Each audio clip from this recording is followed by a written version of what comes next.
Hi again, everybody. This should launch Monday morning, so just a little under the 24-hour point to where there's going to be the hearing. And like I said, I broke my promise. I'm not going to be clear with everything before the hearing. I am so sorry. Did not have any idea it was so invasive, and so I will continue to go through every single thing like I'm going through. With everything I can find, and then what happens at the hearing, and get us all the way through everything we have through 7M, and then through all of the other previous lawsuits for everything that I can find, and just go through this and really see what's going on. I know that Southern Mutton does a great job. She's a beautiful lady with a beautiful yard. I'm sure all of you guys know her, so I know that my coverage is nowhere near what she's done, and she's done this accurately, and when it was going on. So I just kind of want to regroup to where I'm at in my head, because all I know really is the basics that, she's been sued a lot. And, right there, she could slap that on me for me saying that. But basically, that's what I know. And as I've described, I can't watch her too much. It's not great for my blood pressure. I don't like the way that she treats their child. It is my opinion that she does not put him as a priority. And I think that she could make his life a lot more pleasurable by not trying to be the Grinch that stole her son's childhood. So say the Grinch that steals childhoods, but she only has one. And that's one of my things. It's like, why does she hash so bad on other mothers? I mean, other mothers that really make their children their priority. Is it that there's guilt and she feels that she has to knock them down a few notches? I don't know. But without further ado, here we are on part 5. And so part 5 is going to begin here in the state of Minnesota in the county of Wright. And I'm actually in the state of Minnesota in the county of Wright. So there you go.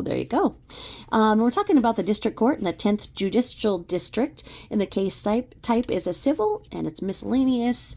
We've got our court file over here, which is really important if you're looking up anything on this case. It's good to have. So just to state that is 86 tax CV tax 22 tax 1722. And it is, this is set here for Michelle Davis. The judge that was assigned here is Michelle Davis. I believe it's I think it's a different judge that she's going to be seeing. The courthouse is absolutely beautiful. As I've shared, it was our new entire jail, DMV, county dental, county vehicle, courtroom, just incredible, beautiful facility that really needed to be built. Hearings and trials were previously in Buffalo, a city nearby, so it's kind of down the street from where this is, in an old building, and it was just old and stale and outdated, and this one is just state of the art, absolutely incredible air conditioning. People were complaining last week that it was too cold, and I mean, outside it was, the heat index that one day was 113, and you have people complaining because it's too cold and their case hadn't been heard yet. And I'm like, to complain about the AC being too good? I'm like, what? And everything's all digital, so when I walk in and go through the metal detectors, which are state of the art, you've got 2 deputies right there who know me by name right now, and I've asked them every single time to be sure that this is going to be a public hearing, and they don't know why I keep asking, and I'm like, I have a feeling it's going to get blocked. And they're like, why would it? Why? I'm like, all right, keep doubting me. So you go through the metal detectors, and then there's these digital screens, and they say which courtroom is hosting which case. And past that, they have these bathrooms, and the bathrooms are now in modern facilities, that very open door concept where there's not an actual door. I think most Walmarts have them, and I think that is because it's very accessible for wheelchairs, and secondarily, I think it's safer, very easy to hear if somebody's in trouble. When I went in, I could hear the deputies every word of their conversations. And then they had these beautiful granite shelves so you can put your stuff on, because, when you come in, and they probably figure, a lot of people have folders, and they have their binders. The Betty binders. And such, so you can put those in so you don't have to take them in the stall with you. And then they have the state-of-the-art Dyson hand dryers, which I know that there's the studies that say that those dryers actually, make things dirtier and whatnot, especially during the pandemic. They were a no-no. But I'm telling you, the Dyson hand dryer is the best cleaner for your rings. You see one of those puppies, you take the opportunity to shine your ring. You put a little soap on it, let it sit there for a second, mess with your hair or whatever, while you're waiting for your ring to soak in a little of the soap, and then rinse it off, and then have it high speed dried by the Dyson. It's shiny. I'm not wearing mine right now because I can't wear my wedding ring when I sleep, and it's the nighttime. I think I have a fear of commitment even in my sleep, and I take it off, and then it'll take days before I can find my wedding ring. So, anywho, I clean my ring and everything. I mean, it is just a nice place, and I'm like, gosh, I should just get a job here. I don't know. One of these, I always think about going back to school to finish law school, go back to school. There's a good law school here. I would go to Hamlin, and they have a pretty good law program. As you know, my backstory, when I started law school, when I moved down with the perfect plan to start law school in Las Vegas, moved down from Seattle to Las Vegas, and ended up getting extremely ill in the first couple of weeks I was there, and ended up with septic shock and almost lost my life. Lost 90% of my small fiber nerves in my feet and arms, so I was in bed for almost 10 years. Had to relearn how to walk and do everything, and over 200 sessions of physical therapy, extensive reparative surgeries, etc., etc. Had a massive heart attack at that age of 36, and I have damage to it now, which is why I have congestive heart failure and stuff. And so I always think about going back, but by the time I'd finish, I'd be 55, and you really can't start out a law career at 55. But, what the heck? I always think of it. Who knows? Anyway, I'm almost finished with my master's in forensic psychology. So I like to still go to school to some degree to just kind of keep my mind moving, and I'm loving going back through this case because it's in my wheelhouse. It's been a while, so I'm a little rusty looking at these things, but it's still fun, and I wish that I would have kept my textbooks. I got rid of them all when I moved, but I'm just going through this, and I'm like, oh, and I wish that I still had my subscription to LexisNexis that you have when you are taking law classes. So I was the president of my law and justice program, just saying. So anywho, here we go. We are talking about 7M Films Incorporated. Robert Shin, Miranda Derrick, and James Derrick are the plaintiffs, and they are versus Catherine Mansky Paulson, aka Katie Joy, and Without a Crystal Ball licensed legal corporation. That's the defendant. And we are right now looking at the memorandum of law in opposition to defendant's motion to dismiss. Okay, so right off the bat, I'm going to talk about who the author is here. Let's see how many pages this is. Let's see here. Okay, it's 6 pages, and it is by 7M's attorney. And they hired an attorney here in Minnesota to represent them up here. As I said, there's just a few things here in the political climate and and the legal climate is that they take people's rights very seriously here. And to take away somebody's rights here in Wright County, you've got to fight on your hands. You have to really show why. And so I think that it was a wise move for them to retain counsel in Minnesota. As they're coming out of California, I'm sure that they have consulted with, and they probably have, counsel in California as well as Minnesota. But I think it's a wise decision to have somebody here who's aware of the political climate, the ways that the judges rule, and what's going on here. I think that was wise. So Dudley and Smith are the 7M attorneys, and Amber Stavig is the attorney that wrote this. So, and this was dated 5/12/2022.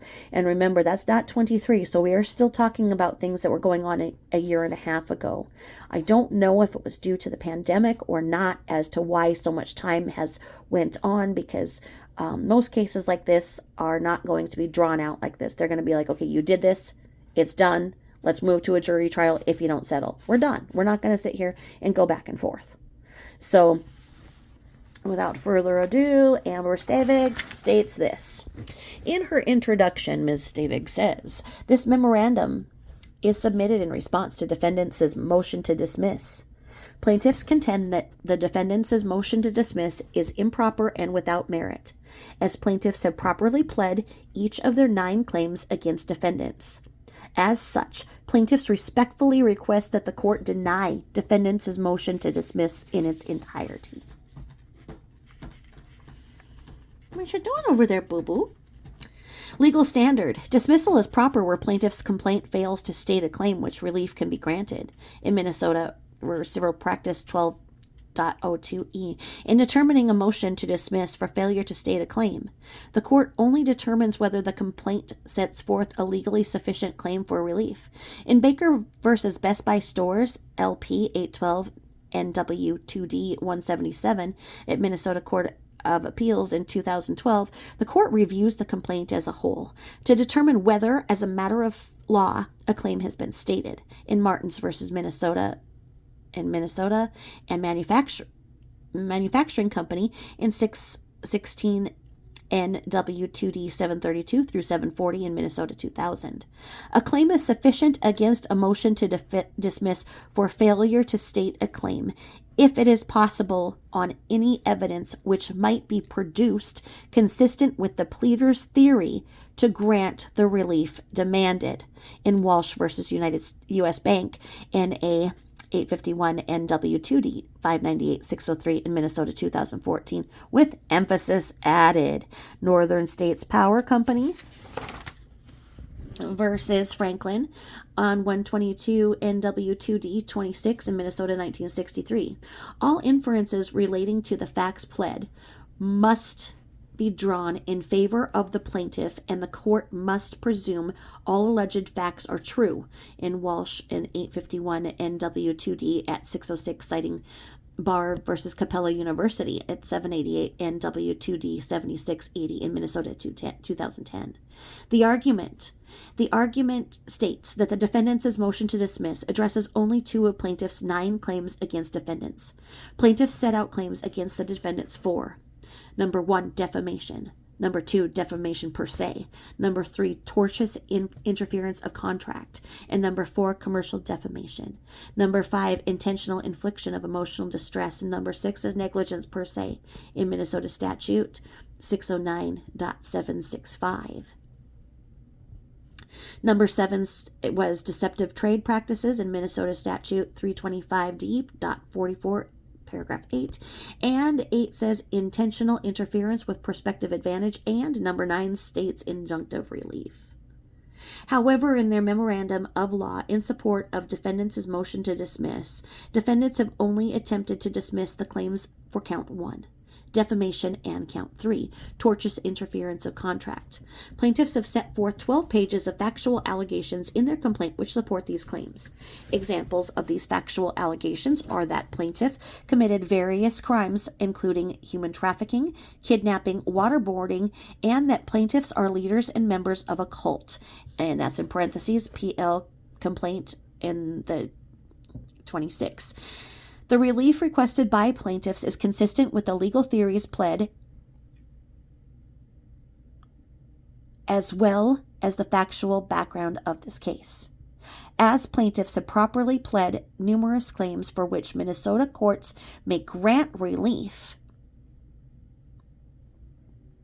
included significant factual allegations to support these claims, and asked for relief commonly granted by Minnesota courts, and defendants' motion to dismiss must be denied. And I stopped for a second because I noticed something. And this is 7M's attorney, but they also have a little typo because they said pled here, P-L-E-D. And then they go down here and they say plead. But I guess it could be pled or plead. So it may not be a typo, just the way that it's stated. And we've got count 1, defamation. Plaintiffs have properly set forth a claim for common law defamation in count 1 of their complaint. Minnesota is a notice pleading state and does not require absolute specificity in pleading, but rather requires only information sufficient to fairly notify the opposing party of the claim against it. Walsh at 604-5, emphasis added. Under Minnesota law, the pleading of broad general statements that may be conclusory is permitted. In ID quoting Barton versus Moore on 558 NW2D 746-749 in Minnesota in 1997. A pleading will only be dismissed if it appears to a certainty that no facts which could be introduced consistent with the pleading exist which would support the granting relief demanded. Emphasis added. Finding a claim for defamation was sufficient to defeat a motion to dismiss where plaintiff's pleading sufficiently put defendant on notice he participated in the commission of the tort of defamation. Okay.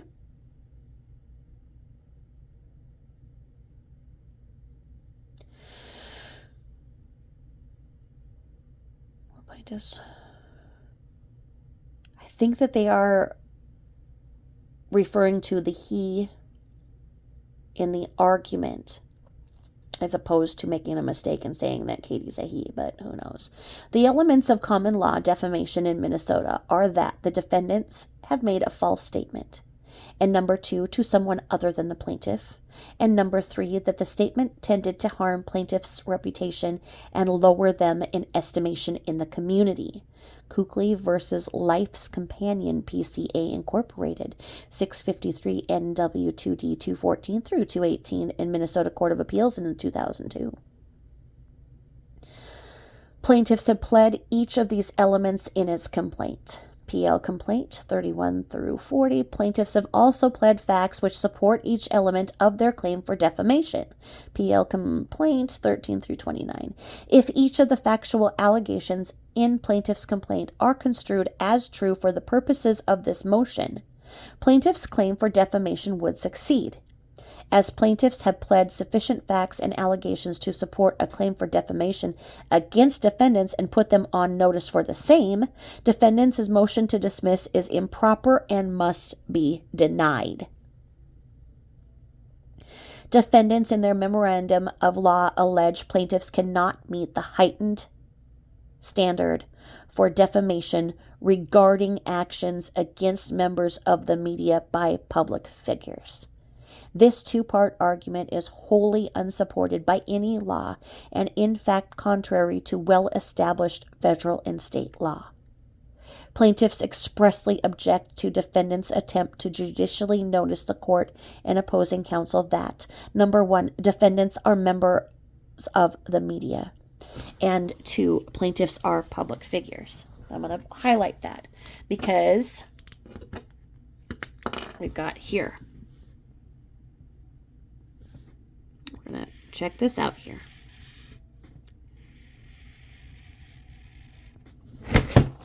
Okay.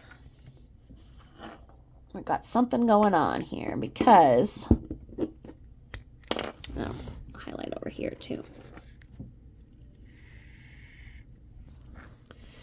I think that a huge part of this case is going to determine what makes somebody a journalist and what journalistic privilege is. I think that we're going to have to really go backward. I mean, this case could absolutely go to the Supreme Court. I mean, I don't think that either party is going to back down, even if they settle. I don't know. I saw, a post today where Katie posted something, about a case that she has already settled, which is in violation of a settlement. She just doesn't stop. So anyway, plaintiffs expressly object to defendants' attempts to judicially notice the court and opposing counsel that, number one, defendants are members of the media and that plaintiffs are public figures. Defendants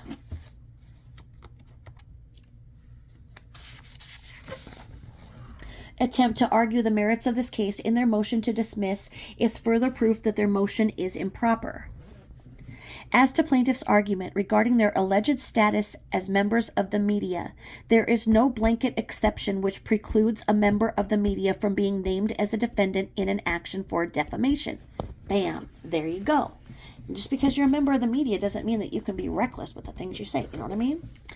Anyway, there are instances where a qualified privilege may be taken into account as an affirmative defense to a legitimate defamation action. However, a motion to dismiss is not the proper avenue to assert these defenses. Although plaintiffs assert defendants are not members of the media, defendants have the opportunity to present any affirmative defenses, including any potential media defenses in their answer. Okay.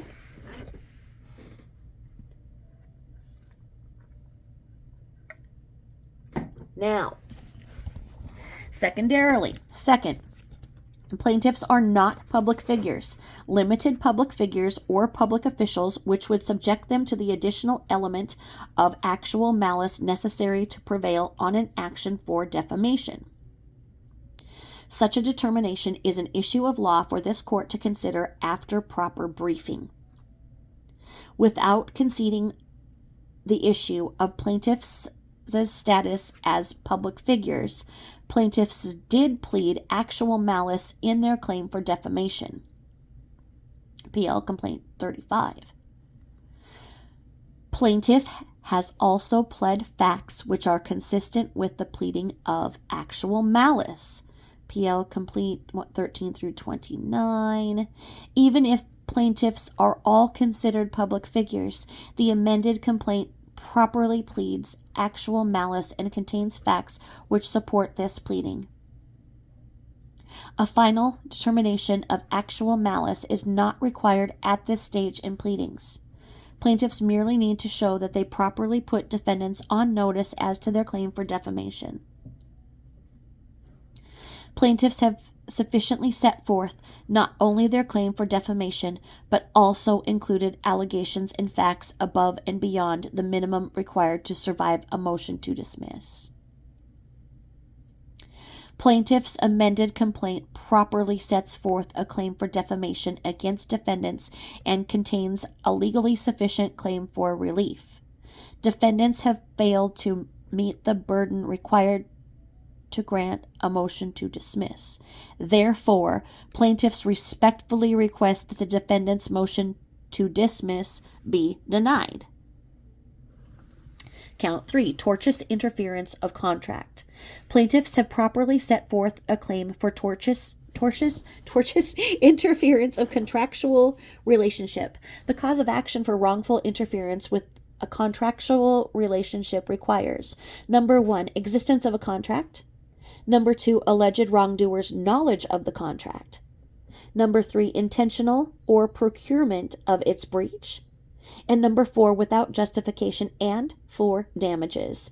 In Keysbow versus Ricks, 517, NW2D 585 in Minnesota in 1994.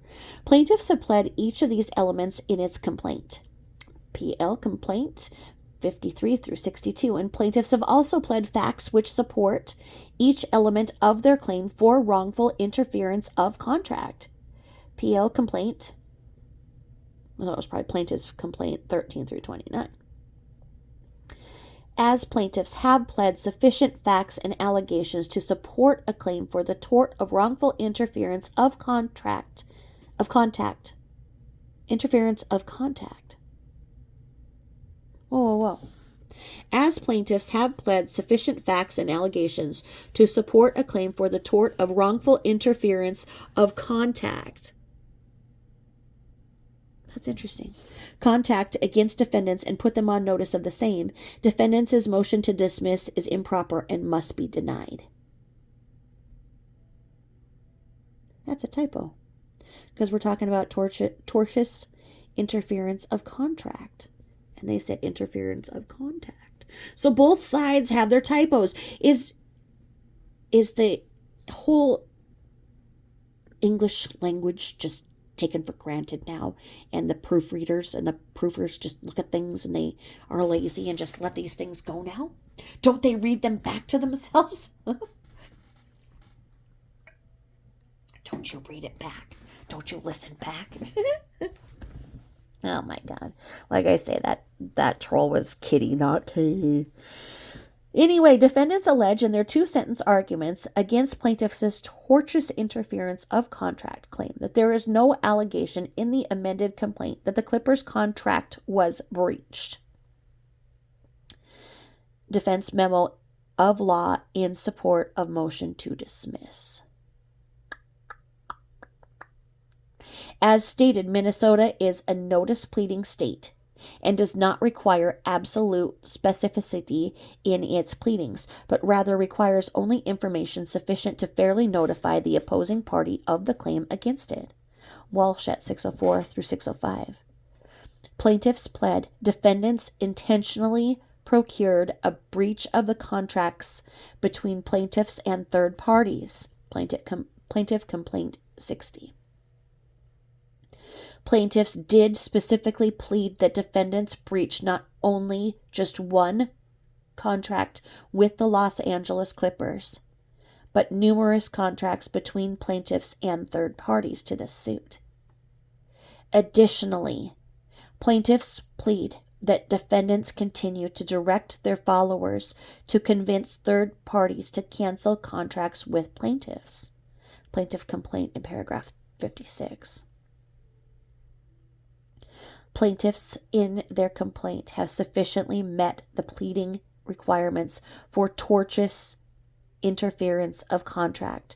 Therefore, defendants' motion to dismiss is improper and must be denied. Defendants also claim that it is unlikely the contract is breached, as there are commonly escape provisions in commercial entertainment contracts. Defendants cite no case law to support conclusory allegation, and further attempt to bolster their argument by claiming since defendants do not currently have a copy of the Los Angeles Clippers contract, plaintiffs cannot support their claim. There is no law which states a lawsuit must be dismissed where a plaintiff has not provided full discovery to a defendant upon service of the summons and complaint. None of the defendants' statement regarding plaintiff's claim for tortious interference of contract support a motion to dismiss, as none of these statements provide authority which would allow the court to dismiss plaintiff's claims. They should be disregarded and defendants' motion to dismiss should be denied. Conclusion. Defendants' perversion of Minnesota law and inability to apply the facts to allegations does not negate the validity of plaintiffs' claims. Plaintiffs have pled specific facts and allegations which support each and every one of its 9 claims in this lawsuit.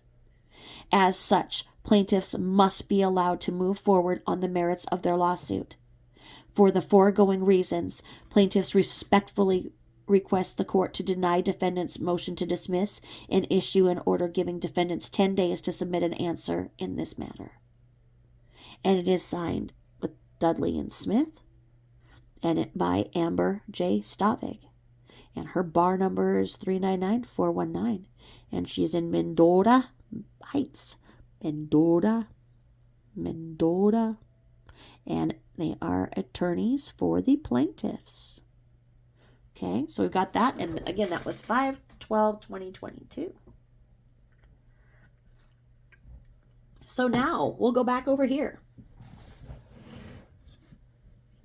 And let's see who the author is in this so we can know right away. Okay. So this one is from Katie's lawyer. We've got, now sometimes it's a different one, isn't it? Jennifer Moore, I think, of the other one. I don't know. So this one is by Katie's attorney, Troutman Martin Law. And this one is written by Kristen Hendrick. And Kristen's bar number is 0395049. And secondarily written by Graham Martin, whose bar number is 0388050. They're over on 10th Street in Minneapolis, Minnesota. If this goes to trial, maybe I'll do like a Katie Joy driving tour, and I'll drive past the law offices and other things that she's talked about. Kind of like when you go to California, and they used to do they probably do still do, they do the Star Tours, and they go by the Playboy Mansion. And I don't know if they still include the Playboy Mansion because it's not owned by Hef anymore, but they probably do. They probably go by. I drove by. I didn't go on a tour. I figured out myself how to go by Hef's mansion. And I saw his little box where you can say hello to him. I almost did. Really close. But we'll do a star tour on the illustrious Katie Joy. How about that? I'll drive around and do that. So anyway, here we are. Once again, in the state of Minnesota, County of Wright. Literally, that's where I am right now, sitting here in the almost full moon. Check out my community post on my page, as I just took a picture of the moon. It is so freaking cool. It's not quite full, but the sky is so clear. And in Minnesota, you don't take weather for granted. If you have a clear view of the sky, you've got to get out there and look and see those stars, because you don't know when you're going to see them again. And I took the picture with my Galaxy camera through my office window at 100 zoom. And there's no, I don't edit. You guys don't. I don't edit my pictures or I don't edit my videos or anything. I am what I am. I am just raw. I am just here. I am just your friend. I am just like you. I am who I am. So here we go. This is a reply memorandum in support of defendants' motion to dismiss. So this is Katie Joy's answer to 7M's answer. And we're back here. They're playing ball. We're back here. And now, so this one was 5/12/2022. I want to see the date on this. May 18th, 2022. So they did follow up in that 10-day statute. They did that right here. I know that there's some times when we can see that the time was not honored, but this one actually did. And so we've got that going for us right here. So the plaintiffs are 7M Films Incorporated and Robert Shin and Miranda and James Derrick. The plaintiffs versus Catherine Mansky Paulson and Without a Crystal Ball LLC. The defendants. It's funny because they act like she's like two people. It's her. Her channel is Without a Crystal Ball LLC. It's just her. And the plaintiffs is fine to have a plural, but it's really just Katie Joy here. Her husband's not noted or anything. It's her. It's her. She doesn't have any coworkers. It's just her. So anyway, plaintiffs' claim all revolve around alleged statements made by defendant Paulson and claims alleged to have flowed from those statements. Because defendants' statements do not meet the legal standard for defamation, both plaintiffs' claim regarding the alleged defamation itself and claims stemming from the alleged defamation should be dismissed. Case law, the rules of evidence, and the full record currently before the court support defendants' position that the plaintiff's claim should be dismissed with prejudice. All right, starting out with fire like that.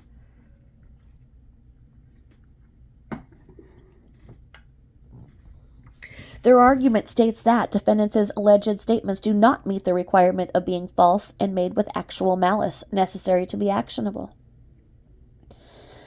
The fact that plaintiffs are public figures is an indisputable fact with the court, which the court can very appropriately take judicial notice.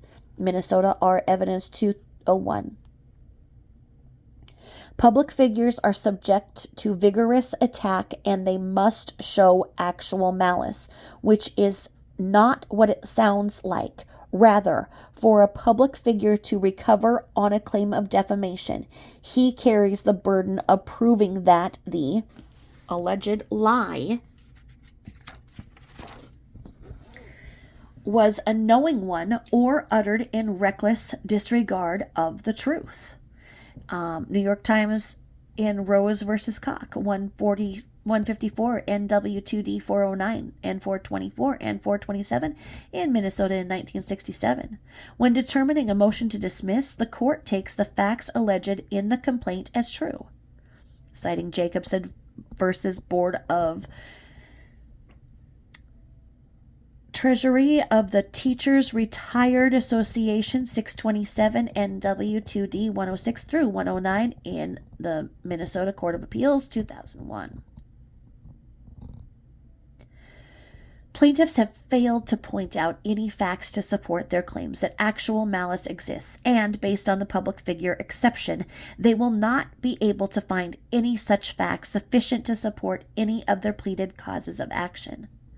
Plaintiffs have made no argument that defendant has made the alleged statements in reckless disregard of the truth. This position is further bolstered by the fact that the defendants are not alone in this line of reporting. As previously noted, many other news outlets have reported on the same or similar allegations regarding plaintiffs, their business practices, and treatment of their managed talent. Since the filing of defendants' motion to dismiss, even more reports regarding plaintiffs have emerged, with HBO and Chrissy Teigen announcing that they are creating a docuseries based on plaintiffs and the same allegations.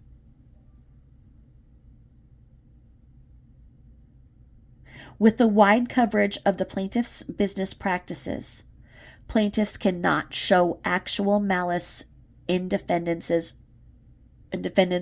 reporting and statements. I haven't watched that documentary. Is it out yet? Have you guys watched it? I so very rarely watch anything anymore. I'm just too busy. Busy being a cat worshiper. A cat lady. Number 2, with plaintiffs' series of defamation claims properly dismissed, plaintiffs' claims stemming from the alleged defamation should also be dismissed. Plaintiffs' claims stemming from the alleged defamation all cite the alleged defamation as the basis for the claim. In the amended complaint in paragraph 62, 83, 90, 95, and 102.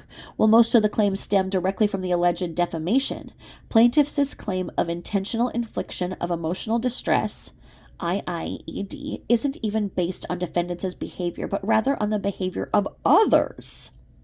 Plaintiffs seem to guess are motivated by defendants' statements in the amended complaint in 77 and 78. Defendants' alleged statements do not rise to the level of defamation, and therefore these claims fail. Furthermore, regarding to the claim of IIED specifically, with the multitude of news stories regarding plaintiffs cannot make a showing that defendants' alleged statements were extreme, outrageous, or the cause of any distress plaintiffs are currently apparently experiencing. Defendants' alleged statements cannot be deemed extreme or outrageous, when she has simply reported on the same stories as Rolling Stone and now Chrissy Teigen, HBO and others have reported on to their vast audiences. With this abundance of media attention, in addition to plaintiffs' own sought-out celebrity, It is impossible for plaintiffs to prove these alleged actions of third parties or any attention plaintiffs are receiving from third parties or in any way related to defendants, because there is no possible way for plaintiffs to connect defendants' specific alleged actions to alleged conduct of third parties. This claim is consequently not actionable and should be dismissed. Conclusion.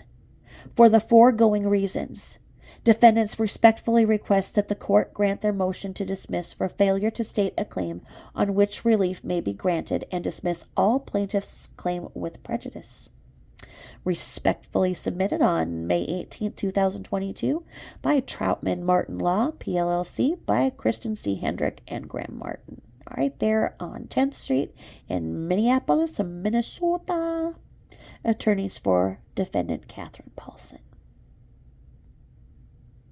Okay. She must have jumped for joy when this became a docuseries, because that's a win for Katie, because then, like they did here, they said other people are reporting on it, and that does then put them more into the definition of celebrity. So that's a win. I understand that she was Katie Joy was upset that she was not consulted in that documentary. You know, because she's just like Chrissy Teigen. And let's see here. We'll go just a little bit more here. Let's see where we're at. Okay, so then in this Minnesota statute of the 549.211 acknowledgement, the party on whose behalf the attached document is served acknowledges through its undersigned counsel that sanctions, including reasonable attorney fees and other expenses, may be awarded to the opposite party or parties pursuant to Minnesota statute 549.211 in 2016. So, it's my opinion that some of the things that Katie Joy continues to write on her thing would be a problem, given that there's this upcoming trial. I mean, she sure hasn't slowed down in her reporting. I'm sure her attorneys tell her to button it. They're like, can you just until this is over? Oh, Boo, you're so sweet. Thank you. And Boo is being a sweetheart. Sleep at my feet. What a good boy. Good boy. That's a good boy. That's a good boy. He protects me. He always puts himself between me and anybody else. Me and the door. You have to get through him to get to me. He's my little protector.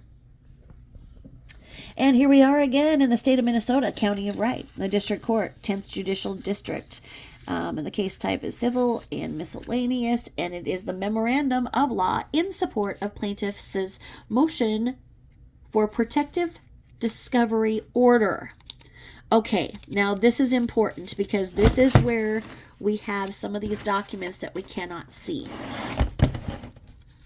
Now, let me see who wrote this and when. So we kind of get the... Okay, so this is written by 7M's attorney on August 26th of 2022, so not quite a year ago.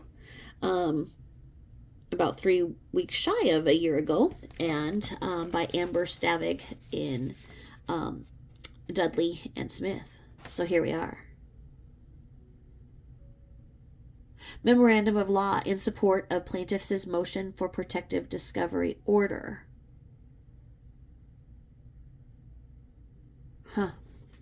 And we've got 7M Films and Robert Shin, Miranda Derrick, and James Derrick are the plaintiffs. And versus Catherine Mansky Paulson, aka Katie Joy, and Without a Crystal Ball, which we know is just her. The introduction states that plaintiffs in this action seek a motion for protective order pursuant to Minnesota R Civil Practices 26.03. The underlying basis of this lawsuit is for defendants' continual dissemination of information about plaintiffs. Defendants, in addition to their false and defamatory statements about plaintiffs, have disseminated personal contact information about plaintiffs and their associates, as well as disseminated court documents which were subject to a protective order in another lawsuit. Wow. Okay, so this is essentially saying that what she shared was not public. And we know this, but so that is saying that if I filled out a request to see the documentations that is sealed, especially whatever happened on 7/18, if I filled it out and submitted it to the judge and the judge approved me to see that, that would be for my eyes only. That would not be for me to be able to publicly report on what it says. Or I could be in jail. I could be sanctioned and put in jail or a fine. It depends. And I've not done that. I would assume that there is instruction as to what happens to you if you do this. It might say, fine of $10,000 or 10 days in jail. What I don't know. But if she reported on confidential court proceedings, that's a problem. So, as defendants have proven themselves to be unable to keep private and confidential information to themselves, plaintiffs respectfully request this court grant an order for protection precluding. Look at this. Another freaking typo.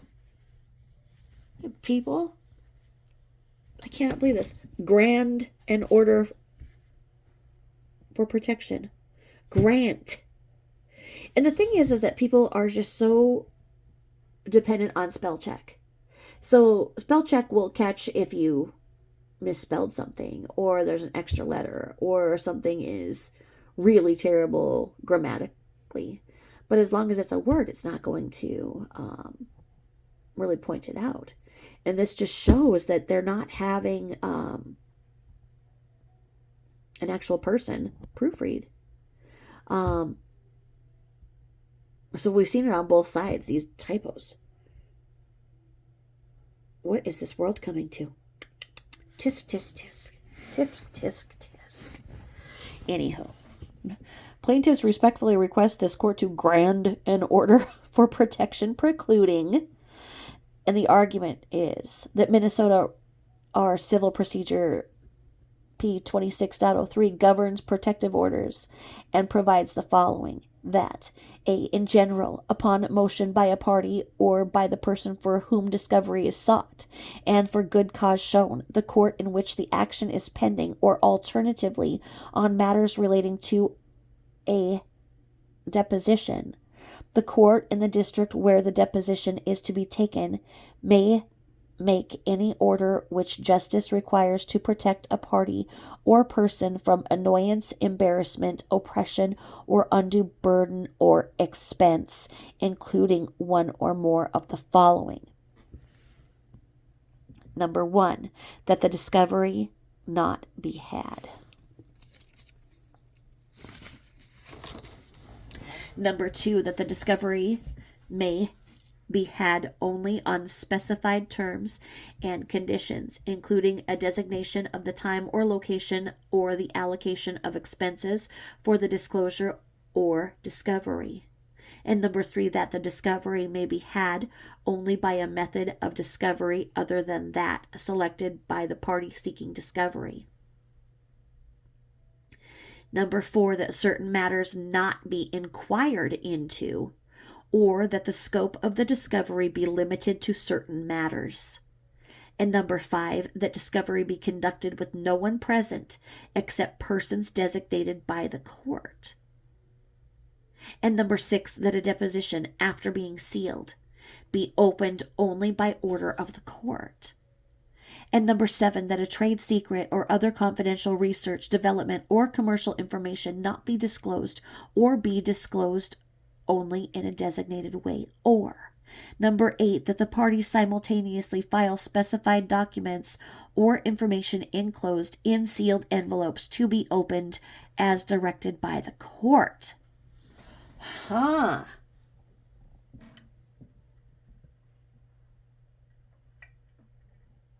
Huh. Okay. Essentially, under Rule 26.03, the court may make any order which justice requires to protect a party or person from annoyance, embarrassment, oppression, or undue burden or expense in the course of discovery and litigation upon the showing of good cause. The underlying cause of this action is for defendants' statements to the public regarding plaintiffs. In their own social media posts, defendants have expressed their excitement for obtaining discovery against plaintiffs in this matter. Oh my God. She did not.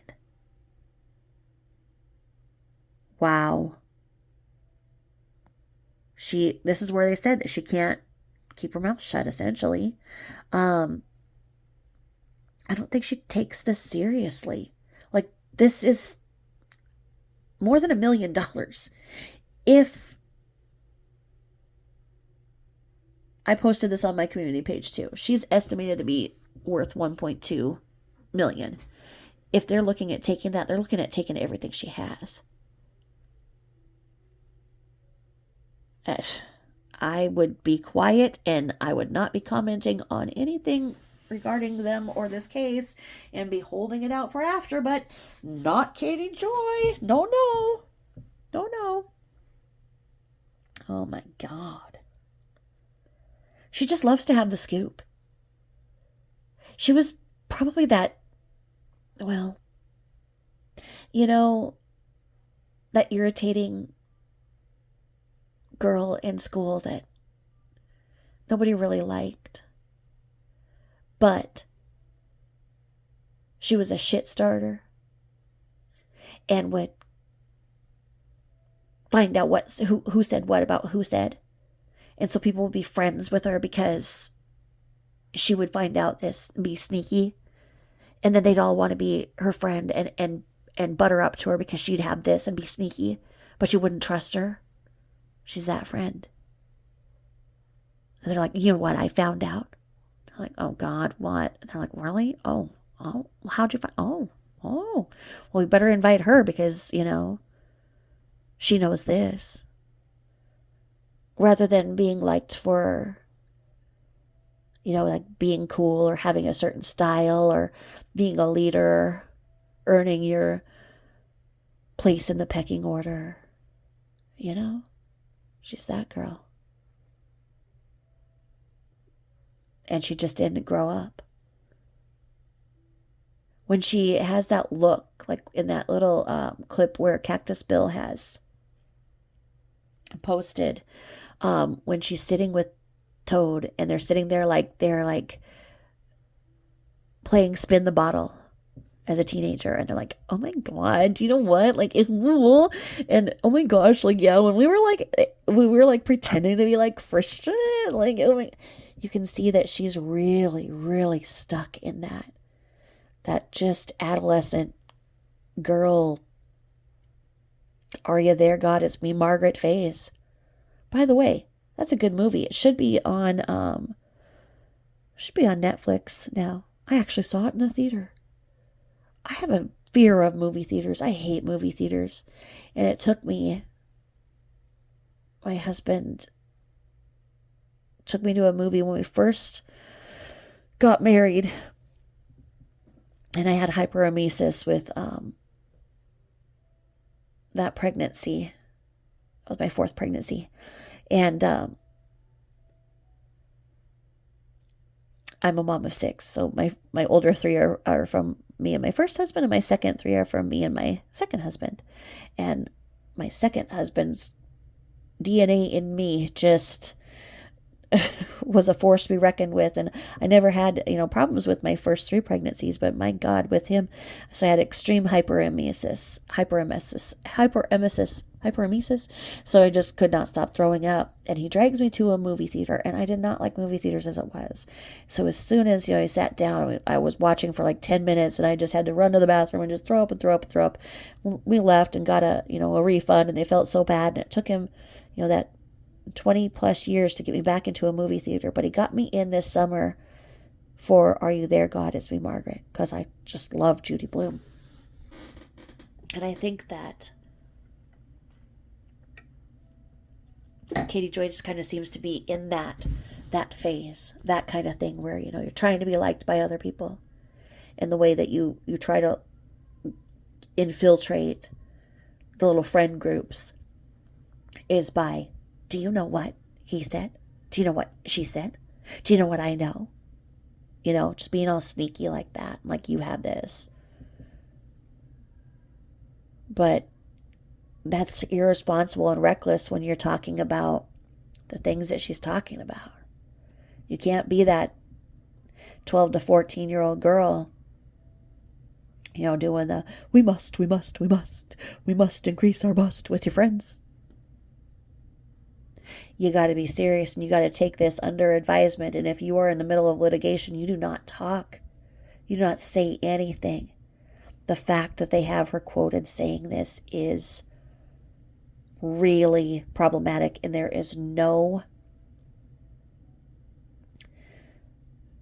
journalist, let alone a nationally recognized celebrity journalist, that would talk like this. My idol, Nancy Grace. I love me some Nancy Grace. I love me some Nanners. And she was sued for, I think, wasn't her name Melinda Duckett? And she took her own life. I don't think that so she was accused of unaliving their 2-year-old, is it Trenton Duckett? I haven't thought about this case in a long time. I'll have to look it up and see where everything is. But it was pretty indicative that Melinda did something to the 2-year-old in the text that she wrote to her ex, basically expressing her hatred of their 2-year-old. And so Nancy Grace on Headline News railed Melinda and had her on a live interview and just railed her and railed and said, you unalived your son. Where is his body? And, where's Trenton Duckett? And she took her own life. And so Nancy Grace was sued for that under the umbrella of HLN itself. And I don't know how much they settled out with. I don't know how much they settled out with the family. But that's the only one that I know of Nancy Grace even having. And she was a former prosecutor, so she knows the law. And I think that she admits that she went a little too far even in that. She's very passionate. So I can understand when somebody gets passionate and they go too far. But this isn't it. This isn't passionate. This is spiteful, mean girl stuff. This is vindictiveness. And I don't see that she has the passion for other humans hurting to go this far. If she was this real social justice warrior and coming on out and, saying, hey, we've got to do something. We've got people who are really hurting. Let's start a movement. Let's expose this. Let's go and let's, take the lids off of the jars, and let's take the roofs off of the houses, and let's get in here and let's save these people because these people are hurting. And I don't ever see that. I don't ever see that she does it because she cares. She does it because she wants to be the one with the information. She wants to insert herself into stories that are not about her, but to make it about her as if she has suffered like others. Some of the local things that she's mentioned, don't affect her at all. And she inserts herself as if she is being affected. And I'll have to show that in the Katie Joy infamous tour about where certain current events, such as Floyd or the standoff that we had, or the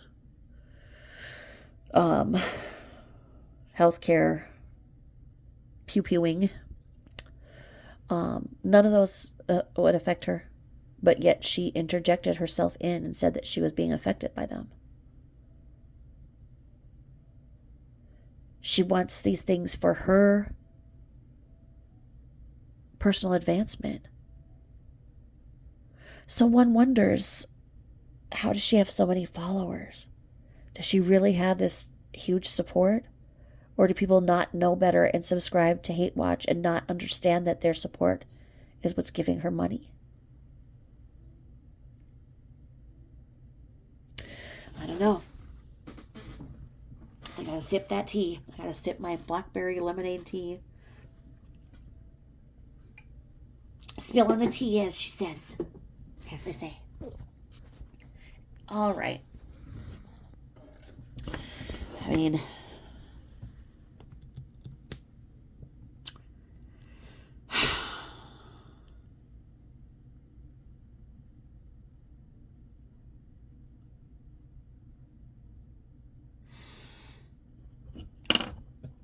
this is just so problematic. I don't even know where to... I'm going to put that in. Okay.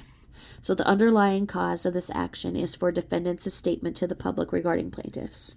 In their own social media posts, defendants have expressed their excitement for obtaining discovery against the plaintiffs in this matter.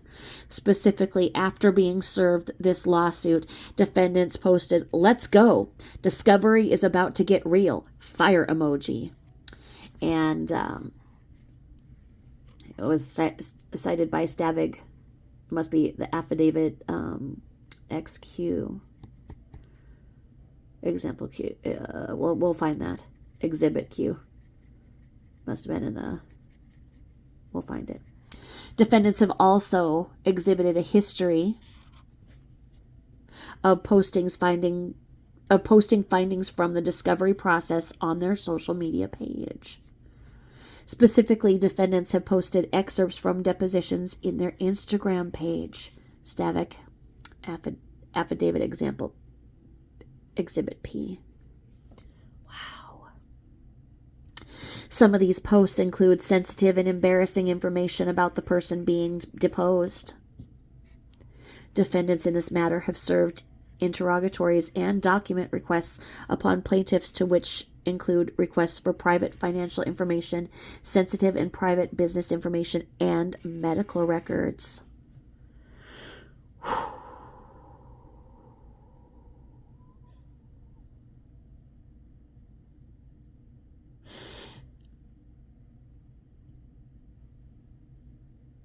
Why is this A here?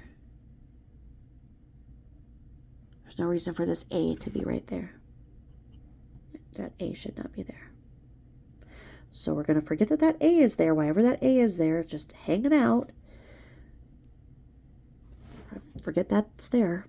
Due to the sensitive nature of the discovery being requested in this matter and defendant's behavior regarding discovery in this case and other lawsuits, plaintiff respectfully requests that a protective order be entered in this matter, allowing all discovery to be viewed by defendants in the following manner.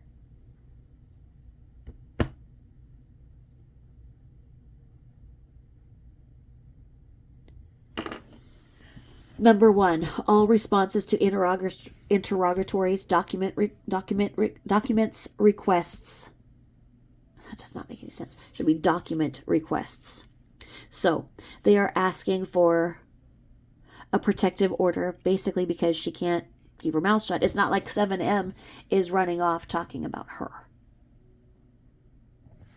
So they said that they want a protective order in all responses to interrogatories, documents requests, which should be document requests, and requests for admissions shall be viewed at counsel for plaintiff's office at 1295 Northland Drive in Suite 250 in Mendota Heights, Minnesota 55120. Counsel for defendants shall be the only ones allowed to view discovery and take notes.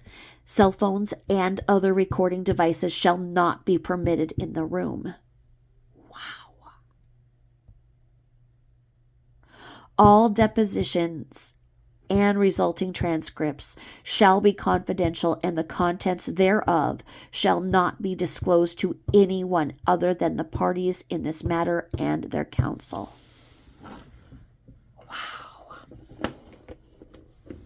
Wow. That's huge. That's really huge. Is she bold? Is she bold or is she stupid?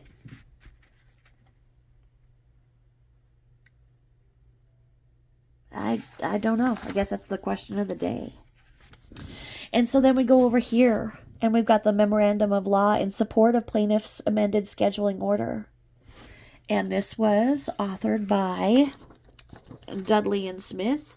So we've got the plaintiffs writing something here on 8/26/22. So again, not quite a year ago. Excuse me. I just burped. A cucumber burp. And I thought that I had burpless cucumbers. If you saw my garden video, you'll see I had a big old cucumber and I just ate it. It is really good, but it said it was a burpless cucumber. I didn't know they made burpless cucumbers. I didn't know there was a problem to burp with cucumbers, but I just did burp and I do apologize. So, I don't know. You gotta talk to Mother Nature and be like, I was supposed to be a burpless cucumber. Anyway, here again, we are in the state of Minnesota and the county of Wright. Yes, we are in the district court, 10th Judicial District, in the case type civil, other miscellaneous. File number 85, tax fee, tax 22, tax 1722, with 7M Films Incorporated, with Robert Shin, Miranda Derrick, and James Derrick as the plaintiffs, versus Catherine Mansky Paulson, a.k.a. Katie Joy, and Without a Crystal Ball, LLC, as the defendants. And we've got a memorandum of law in support of plaintiffs' amended scheduling order.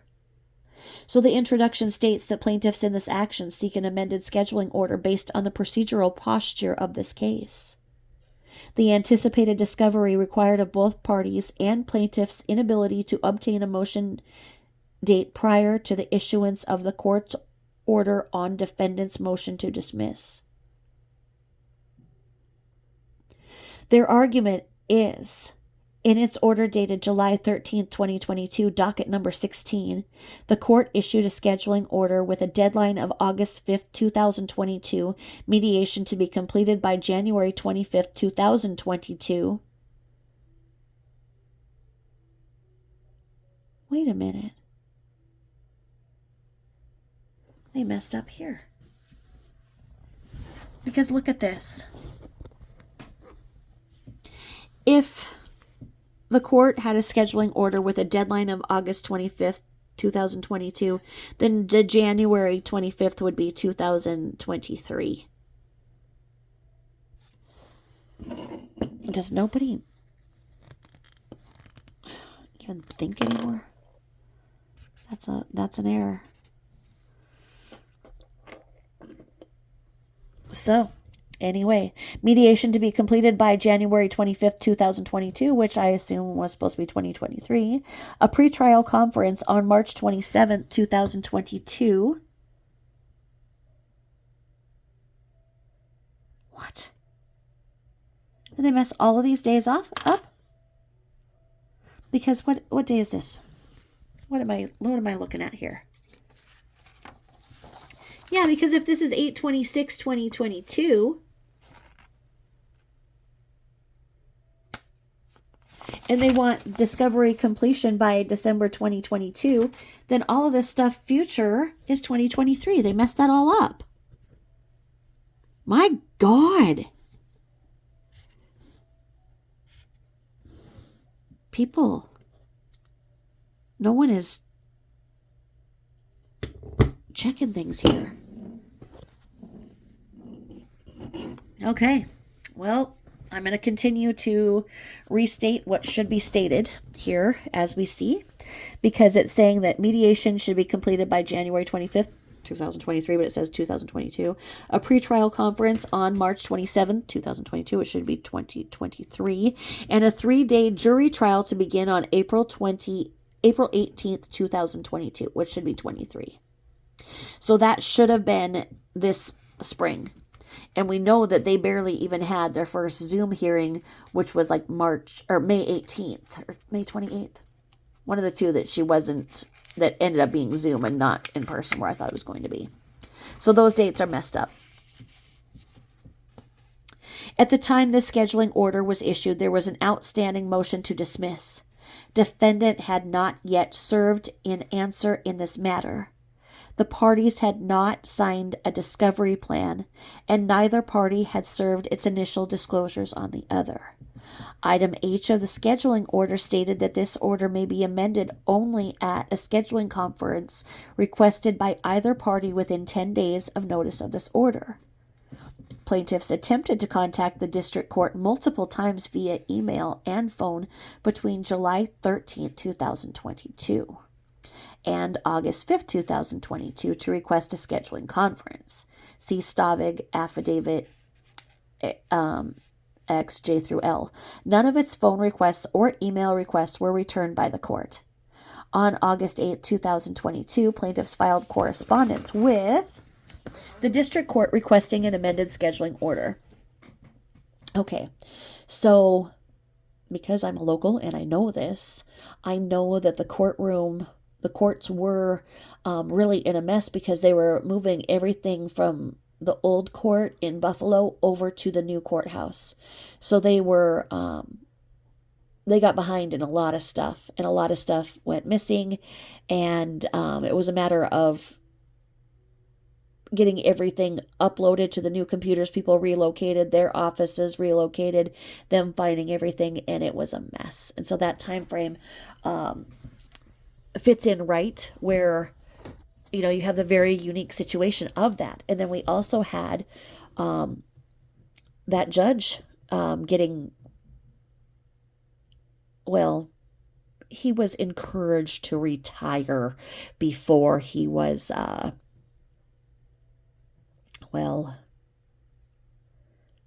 going to just keep quiet on that.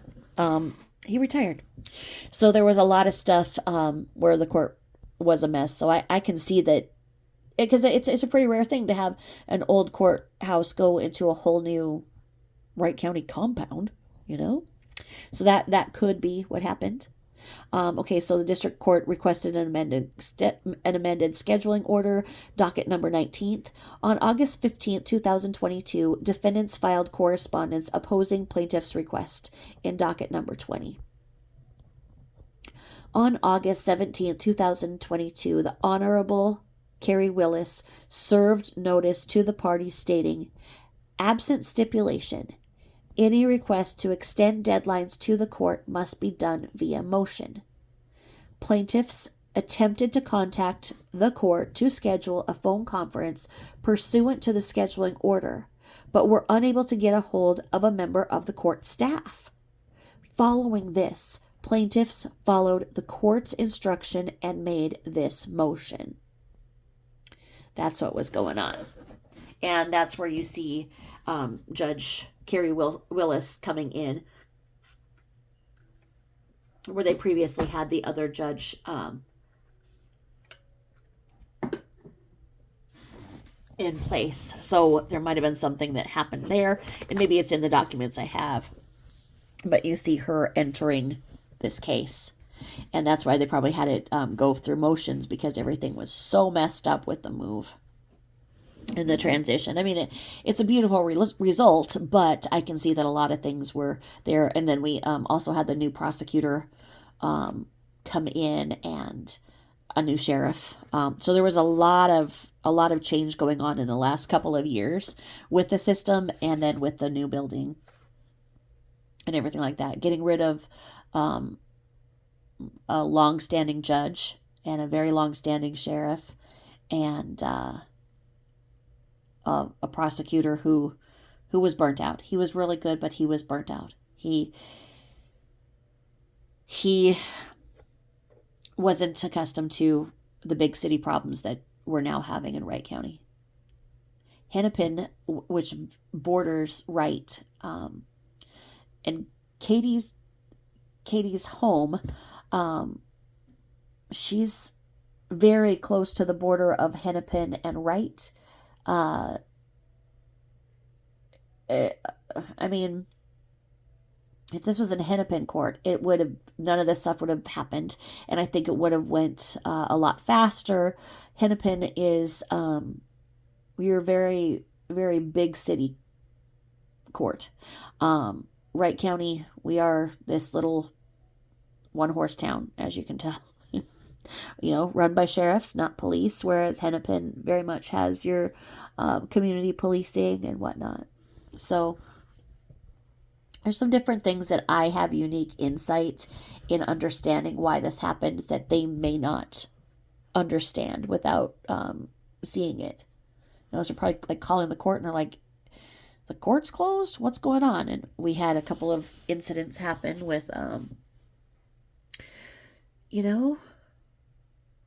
think there was that standoff that time. Yeah. So there was some big things happening. So I get it. And I mean, that's at the tail end of the pandemic too. Well, a lot of factors going on that were probably contributing to this. So anyway, defendant, look at this, the way they wrote that. Defendant have not yet served an answer. Not, even though it's just a one person, they put it as plural, so it should be defendants have not yet served an answer. Defendant have not, gosh. Oh, defendant have not, you guys see this isn't me messing it up. It says defendant have not yet served. Should be defendants have not yet served, or the defendant did not serve. Ugh, what a mess. Defendant have not yet served an answer or Rule 26 disclosures upon plaintiffs. Plaintiffs do not yet know what issues will require discovery, nor do have a list of individuals outside of Defendant Paulson who may have discoverable information as to the subject matter of this litigation. As such, plaintiffs respectfully request the court issue an amended scheduling order granting at least 90 days after defendants serve their answer and Rule 26 disclosure for plaintiffs to compel discovery. Plaintiffs also request an extension of the mediation, pretrial conference, and trial dates listed in the scheduling order. Plaintiffs do not anticipate a 3-day trial will suffice for this lawsuit. The 4 plaintiffs have set forth a fact-heavy complaint and requested a jury trial against defendants. As defendants have yet to serve their Rule 26 disclosure or answer the lawsuit, plaintiffs are unaware of all of the witnesses required in this matter. Nonetheless, plaintiffs anticipate calling at least 8 witnesses in this matter. This is without any additional witnesses which may be discovered after defendants serve their answer and initial disclosures. Given the fact-heavy nature of this lawsuit, the number of potential witnesses, and the fact this will be a trial by jury, plaintiffs respectfully request at least 10 days be given for trial. In the conclusion, plaintiffs respectfully request an amended scheduling order reflecting the following changes. The defendant's answer due by September 9th, 2022.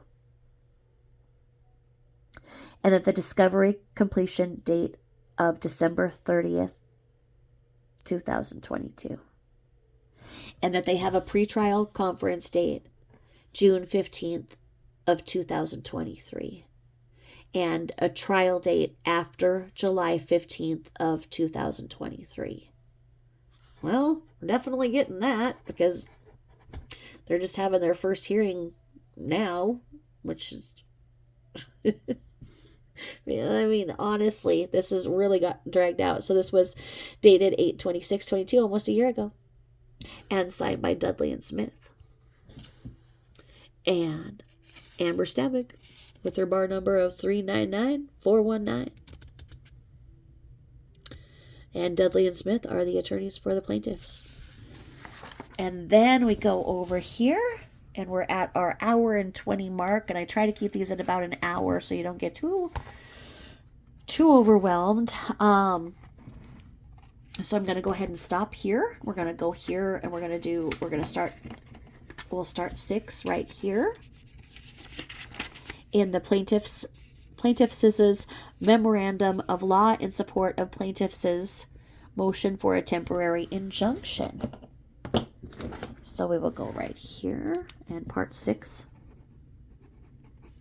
6 will begin right there. Thank you so much for listening. I really appreciate it. Have as happy of a Monday as you can. And as you are listening, you'll hear this at about 24 hours away from the hearing. Let's see if Katie's son gets, well, not that he actually would get sick. I would not imply that or anything, or say that. I'm just saying that she'll probably make an excuse that her son is sick or something to avoid her actually appearing. And she may not even appear. Maybe her own attorney will appear on behalf of her. Nonetheless, I will be there, bright-eyed and bushy-tailed. And to Katie Joy, see you next Tuesday. And to the rest of you, thank you so much for all of the kindness and support that you continue to give me. And as somebody asked, my Cash App is Tabitha Jane 13. If you want to buy me a coffee or contribute to my garden. Thanks for listening. Bye-bye.